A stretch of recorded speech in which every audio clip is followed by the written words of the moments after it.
Hello. We continue with the same thing. Okay. Now, by virtue of section 6 of including the daughter as an equal co-partner irrespective of whether she is or remains married. Now, when we say married, I already told you there could be a divorce, she could be a widow, or probably judicially separated, or just like that, she's staying separately, he's staying separately, whatever is the situation. So whatever it is, it doesn't matter whether she is married, she remains married or not. That is not the criteria here. But whether she is the daughter and whether this person who is applying for the partition is the daughter's son. That's it. There is nothing else over there. And whether the person comes under class 1 head. As we have already seen, the person comes under class 1 head. Okay. So we go to the next question. That is issue number 1. Then we go to issue number 2. Now when we write this, we have to remember that there should be a line about the defendant as well if needed. But here, pertinent to note, see, usually in civil cases we look at both the sides, am I right? Only in criminal cases where there is no proof at all from the accused side, where he has been held guilty, proved guilty, we don't mention about, we mention about it that the accused has provided all the eyewitnesses and he has also produced witnesses, evidences and all that. But we don't go out in detail. Here also it is the same. If required, you have to write about the defendant. If the defendant is nil, you don't have to write about it. Okay? So here you say the defendant is not in a position. Or you can directly write unable to, your wish. Or has not sufficiently disproved the evidence produced by the plaintiff. Has not sufficiently disproved. As I already told you, when you are writing the judgment, please be very clear, very specific. Don't say this or that or it may be like this, may be like that. Because sufficiently proved is most important. Can I go to Evidence Act again? When we say sufficiently proved, sufficiently disproved, what do we talk about? Proving beyond reasonable doubt, am I right? When we are talking about proved, disproved, not proved, what we are basing that on? Any burden of proof which has been proved beyond reasonable doubt. So here again we apply the same logic and say that the plaintiff has proved his case beyond reasonable doubt. Whereas the defendant has been, he could not, right? So he has not been able to sufficiently disprove the evidence produced by the plaintiff. On the foregoing observation, I am of the opinion that the issue number 1 is in the affirmative. That means what? Affirmative means positive, am I right? Say yes. Whether the plaintiff is a class 1 head? Yes, he is a class 1 head. So have you read? Upon the foregoing observations, I am of the opinion that, that the issue number 1 is in the affirmative or is answered in the affirmative. Is answered in the affirmative. Clear? Then we go on to the second issue.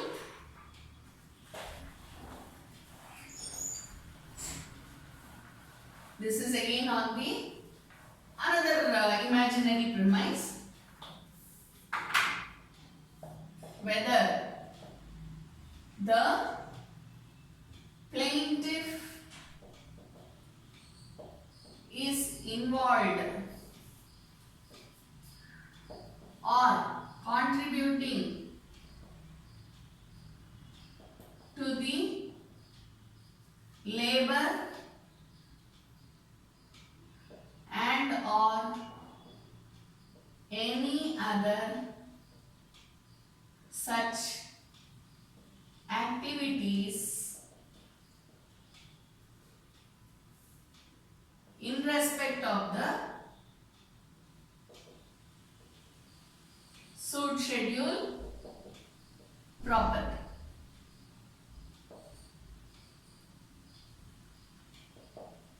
See this again, when are issues framed? When there is a plaint and there is a written statement, right? So here suppose the defendant says, Your Honor, he is a class 1 heir. He is my cousin. So we have a similar, not similar, same grandfather. We both are cousins. Daughter son, something like that, okay? But I have been plowing and doing all the things in the agricultural land. I have been doing everything, whatever are the activities related to agriculture, everything I am doing. Whatever are the selling part of the produce, I am doing. Whatever is the marketing part, I am doing. All the things related to the agricultural land, I am doing. All the things related to the producing of crops, I am doing. Therefore, plaintiff is not though he is a legal heir, he should not get any share in the suit schedule property. Suppose the defendant has contended in this manner. I am the one who is there 365 days bar 24 bar 7, 365 days, everything. Plaintiff never even has looked into what I am trying to do with the land. He has never even come and visited the land. His mother also does not do anything. Why should I give him a share in the land that I have produced so many crops? All the labor has been mine. All the effort has been mine. Hence, I should get all the fruits of it. Plaintiff should not get a share, though he is a class 1 heir. Can that be possible? Here you have to look not only under the Hindu Succession Act, but you should also look at something called the equity. What is equity? Equality in similar situations. Right? Here what is the similar situation? Both are entitled to the property under Hindu Succession Act. But the similarity ends with that. Then you have to look at the equality based on such situations. Okay? Equality based on certain situations. When you are looking at this equity part, see, being a judge is not very easy. You have to have your conscience, your integrity, your knowledge. Everything is important when you are a judge. Okay? Please keep it in mind. Hindu Succession Act, you should look at. See, as far as Hindu Succession Act is concerned, he has sufficiently proved. There is nothing wrong with that. Then you have to come to equity. Is there a proof? When he gives this contention, what you have to think, whether the plaintiff is involved in contributing to the labor and or any such activities in respect of the suit schedule. Why should you think about this? Because the defendant in his written statement has said that everything is done by me. Plaintiff doesn't even know where the land is, and hence only I am entitled to the land. Here you think about equity, because under Hindu Succession Act, plaintiff is right.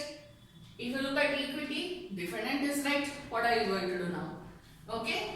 Now, whether this is there, then you find that, okay, probably the issue is answered in the negative.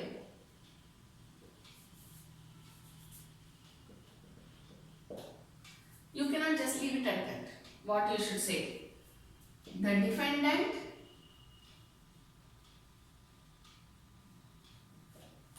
proves or sufficiently proves, as I already told you, sufficiently proves that the suit schedule property is in Attibele, Bangalore.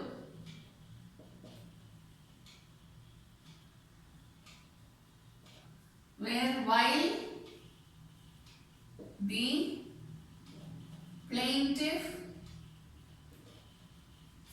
resides, has been residing, okay, has been residing in USA since birth. Since birth means what? You have to assume that it is till date. Clear? Since birth. And has never visited India. Only if he comes to India, he can come to Attibele, Bangalore. Am I right? So, he has not even visited India. So, how do you say? The short scheduled property is in Bangalore, but he has been residing in USA since birth and has never visited India. There are so many people who are really like this. Okay? So, has never visited India. Therefore, what? Defendant sufficiently proves that this property, he is not at all involved in any part of the activities. Neither producing, nor selling, nor marketing, nothing is being done by him. Okay? Now, one more.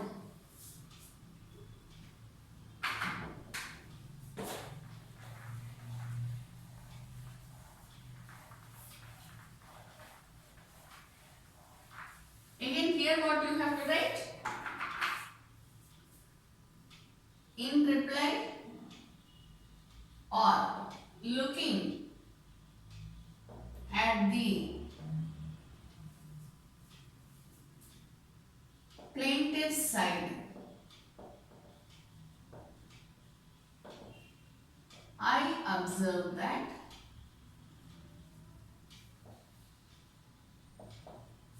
the plaintiff has not produced any evidence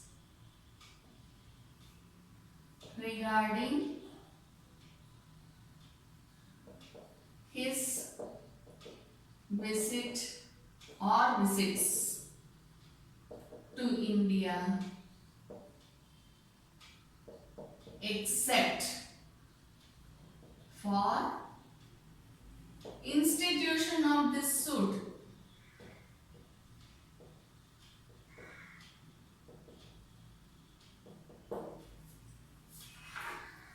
So again, here it goes to say he has not produced. Now you may have a question in your mind.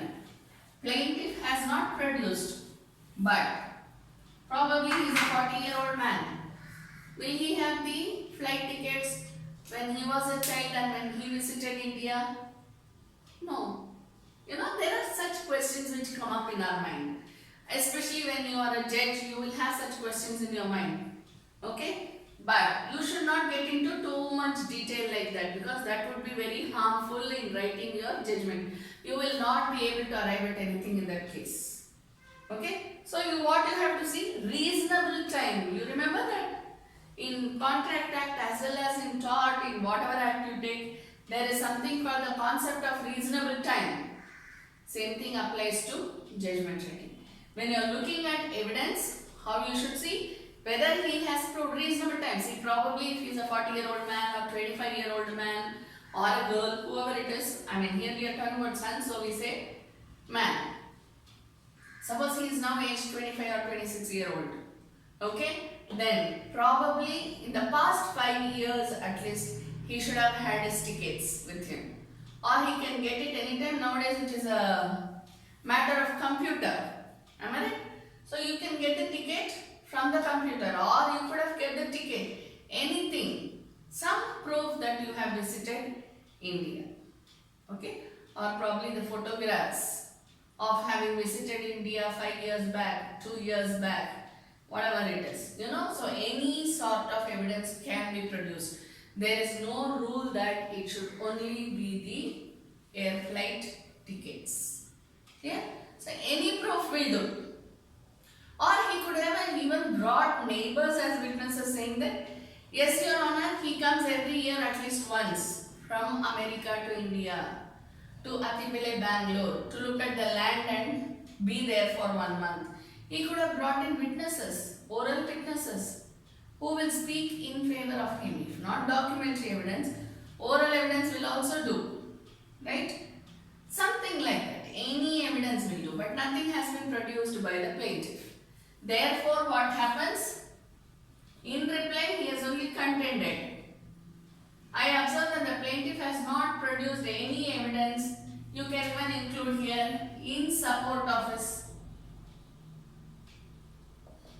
contentions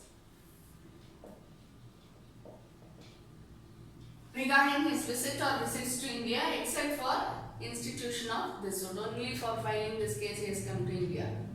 He has not produced any other. Okay?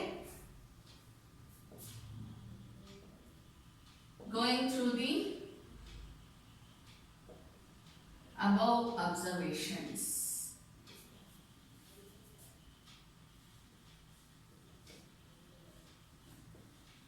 I opine that equity rules in this issue number 2. Okay, first itself, in the beginning itself, we have said that the issue is answered in the negative. Now we say that going through the above observations, I opine that equity rules in this issue. What was issue number 2? Whether he has visited or not. Okay, so what will the answer be? I opine that the issue is answered in the negative.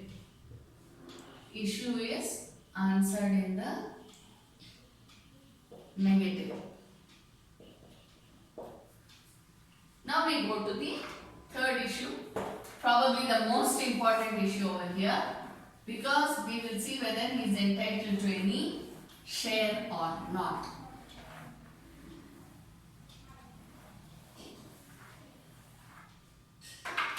Issue number 3, whether the plaintiff is entitled to 1/2. Am I right?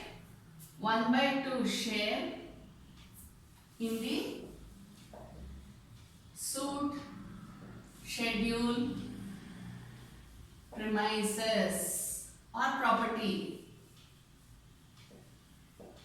You know the difference between property and premises? I guess you must be knowing property is the specific property that we speak about, whereas premises includes the building, the compound, the area within the compound, everything comes under premises. Okay? Or premises, whatever is the pronunciation. Whether the plaintiff is entitled to 1/2 share in the suit schedule property. This is the third issue. Now boys, your role as a judge. What should judge have? Knowledge, integrity, conscience. Okay? Only then probably you can provide a little justice to whoever approaches you. Okay? So here when we are saying whether he is entitled to, this is a very tricky place, am I right? So here what you will say? As per.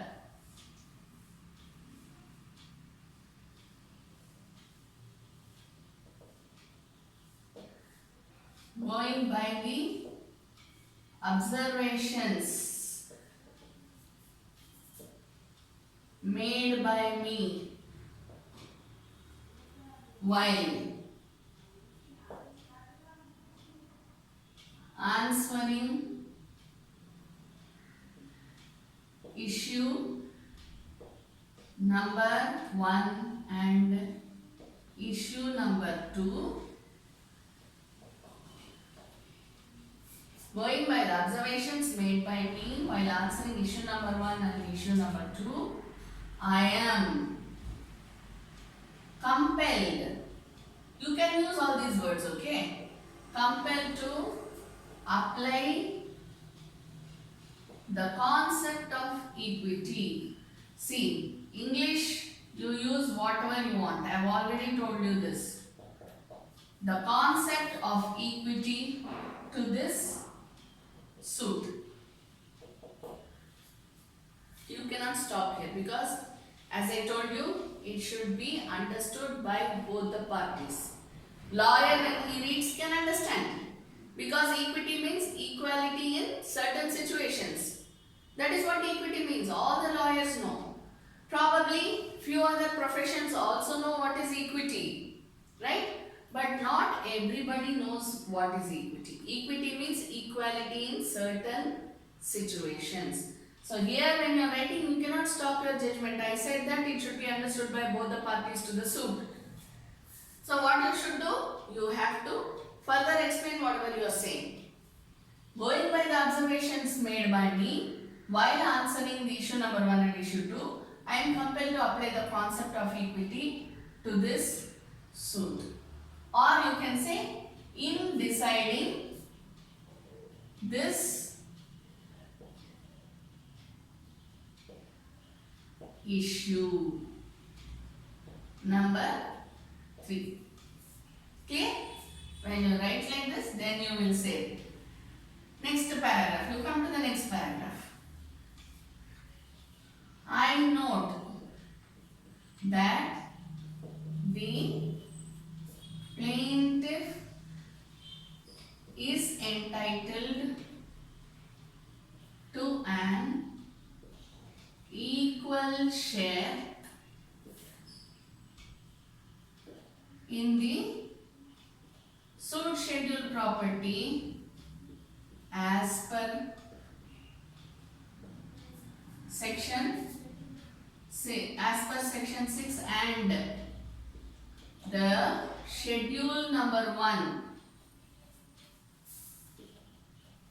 of the Hindu Succession Act 2005. You have already done this. Okay, here you can say, as already noted in issue number 1. If you want to write the sentence, otherwise just leave it. No problem. Okay.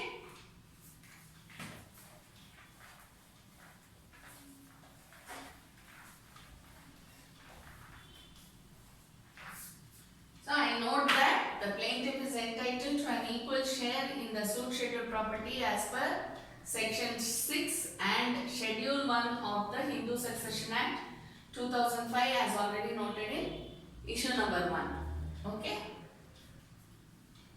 Considering the proof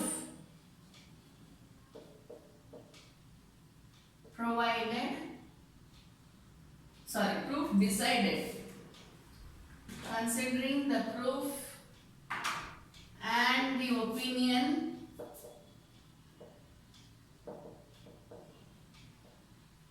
given in issue number 2 by me. See, look at the punctuation marks. Where I am putting the comma, where I am putting the full stop, you should be very, very careful. Okay? Because if I say considering the proof and the opinion in issue number 2 by me, may make sense, may not make sense. Okay? By me, comma, I am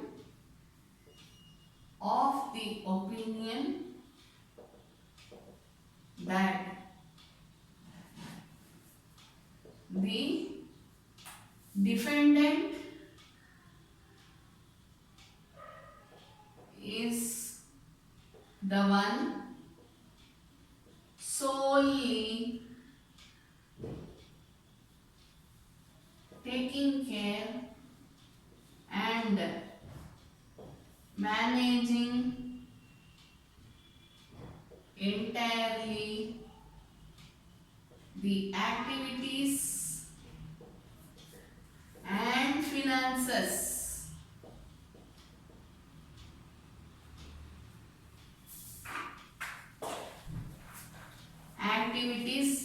finances,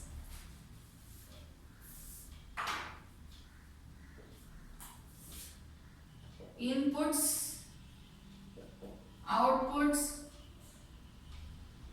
If you want, you can write raw materials. Instead of saying inputs, you can say raw materials. Instead of output, you can say produce. When you are saying activities, the entire activities, entirely the activities. Okay? And finances, when you say input, you say raw material. When you say output, you say produce. Okay? On his own.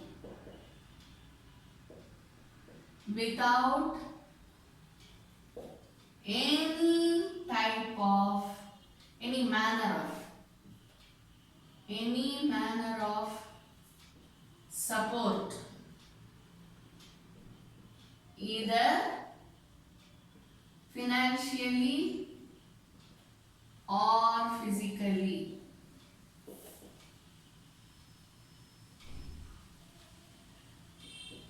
From the plaintiff.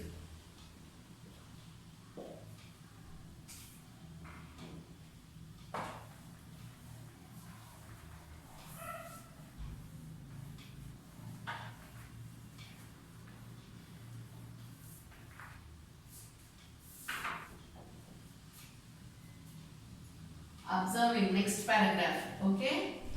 Observing such situation appropriately proved. This is very important, okay? You cannot go by emotions at all being a judge. Okay? Such situation appropriately proved by the defendant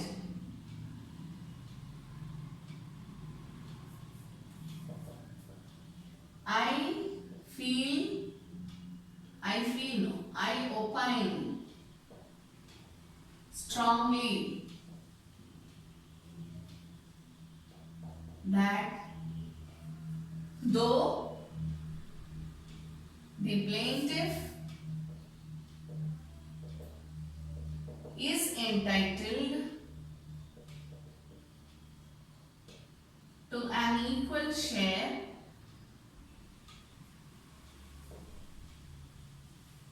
in the suit schedule property,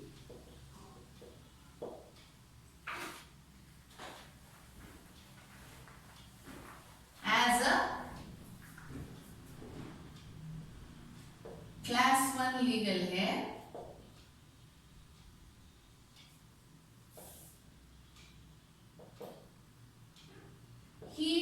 the plaintiff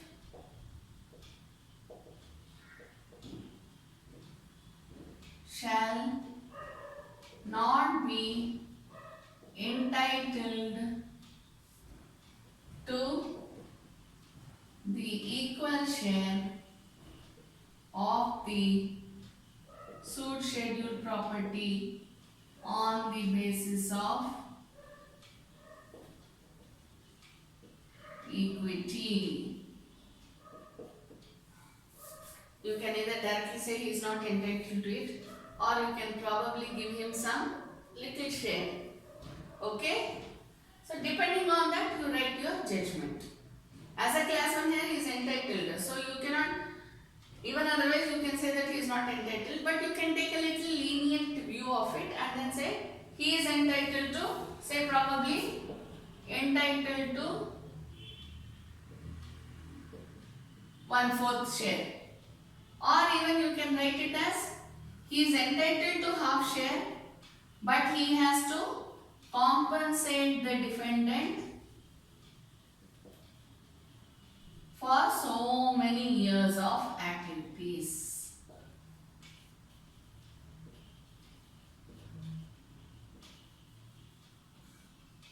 Effort taken by the defendant till date. You can give anything. You say that he he is not entitled, or he is entitled to quarter share, or let him be entitled to half share, but he should compensate the defendant for all the effort that he has taken till date. It can be, it should be, not can be, it should be financial, it should be financial compensation. Okay, thank you.